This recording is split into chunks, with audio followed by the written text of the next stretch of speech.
So mga tol, alam na nga po ng karamihan na tuloy pa rin po ang laban ni Naoya Inoue ngayong darating na January 24 sa Ariake Arena, Tokyo, Japan. Kahit umatras ulit si Sam Goodman kay Inoue sa pangalawang pagkakataon dahil sa nagtamo na naman ito ng cut, kaya napilitang mag-withdraw ng laban. At alam na nga po ng karamihan mga tol na ang pumalit kay Sam Goodman ay ang South Korean fighter na si Ye Jun Kim. Marami nga po ang nagsasabi mga tol na easy fight lang daw ito para kay Inoue. Pero mukhang malakas po ang kumpiyansa ng Koreano na kaya niyang ma-upset si Inoue.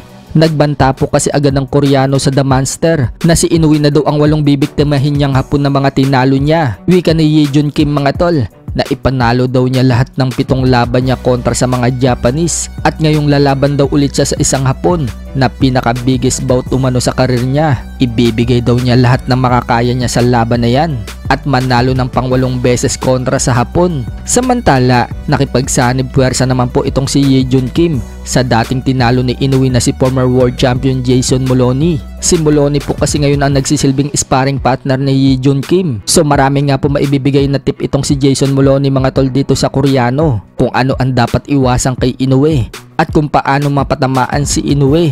Sa labang kasi dati ni Inoue mga tol at Moloney, bagamat na knockout si Moloney, nakakapagpatama din na malinis si Moloney mga tol kay Inoue. Yun nga lang, walang sapat na lakas itong si Moloney para masaktan niya ang hapon. Kaso mga tol, matagal na naglaban itong si Inoue at Moloney noong taong 2020 at sa bantam pa naglalaro itong si Inoue. Ngayon kasi mga tol, sa super bantamweight na naglalaro si Inoue at isa na itong superstar sa Japan. Pero para po kay former 3 Division World Champion General Casimero, sinuwerte lang umano itong si Inoue. Naging number 1 daw ng walang kahirap-hirap.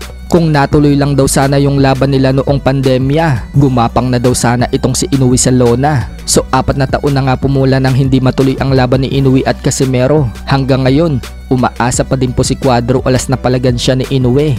Kahit na may edad na 35 na si Casimero at papunta na ng 36 years old, tiwala ang kapatid at head coach niya na si Jason Casimero na kaya pang magpagulong ang utol niya sa lona.